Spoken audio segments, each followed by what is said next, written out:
ये कंफर्म हुआ है क्योंकि मिस्टर दहिया ने ही बेचा है वो, और जो 37 लाख शेयर आप बता रहे थे, और रेट भी आया अब 610 रुपए के भाव पे एवरेज करके, जो 610 का भाव रेट जो है है वो उस एवरेज प्राइस से भी नीचे है। उस रेट से भी नीचे है ये। मैं आपको बता रहा था ना, इस स्टॉक में कोई प्रॉब्लम नहीं है, लेकिन एक बाजार के टेक्निकल्स के हिसाब से देखिए, ऊपर के भाव पे बायर फंसे हुए हैं, इंक्लूडिंग म्यूचुअल फंड इन्वेस्टर्स।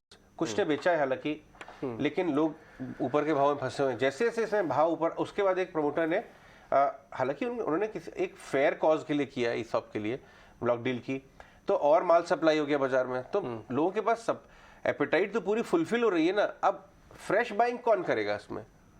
तो ये यूजुअली जो ब्लॉक डील्स देख के घुसते हैं ना ट्रेडर्स, वो FNO स्टॉक में चल जाता है। बट आपको ये टेक्निकल देखना पड़ेगा कि इसमें इंक्रीमेंटल बाइंग कहां से आएगी। बिल्कुल, वरना आपने ब्लॉक देखा, कौन करेगा इसको एब्जॉर्ब कौन, इसके बाद आपके बाद कौन लेगा। वरना आपने 11.5% नीचे देखा है, 10,000 शेयर दबा दिए आपने। बिल्कुल, 37 लाख शेयर वैसे देखा जाए तो कुछ नहीं है, वॉल्यूम के हिसाब से मिल जाता है कई बार 37 लाख शेयरों का कामकाज, लेकिन एक ब्लॉक के जरिए लगे कमजोर हाथों में आ जाए तो गिरावट कुछ इस तरह की मिलती है।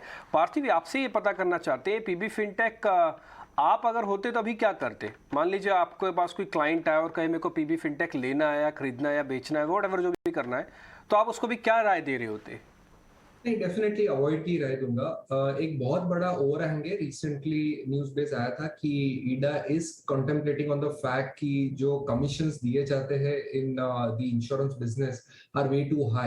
और जिस तरह से हमने ये इम्पैक्ट म्यूचुअल फंड इंडस्ट्री में देखा था, जहाँ पे अपफ्रंट कमीशंस काइंड ऑफ बंद किए थे, ओनली ट्रेल मॉडल किया था, फिर TER का आया था जिसमें काफी कम हो गए। Definitely these are all very good things for the consumer और for the benefit of the consumers. और जिस तरह से भी बेस ग्रो हो रहा है, इवन इंश्योरेंस पेनिट्रेशन बढ़ रहा है, तो अगर there is some sort of cap in terms of margins the way the commissions, तो वो पास ऑन होगा as benefit to the customers only.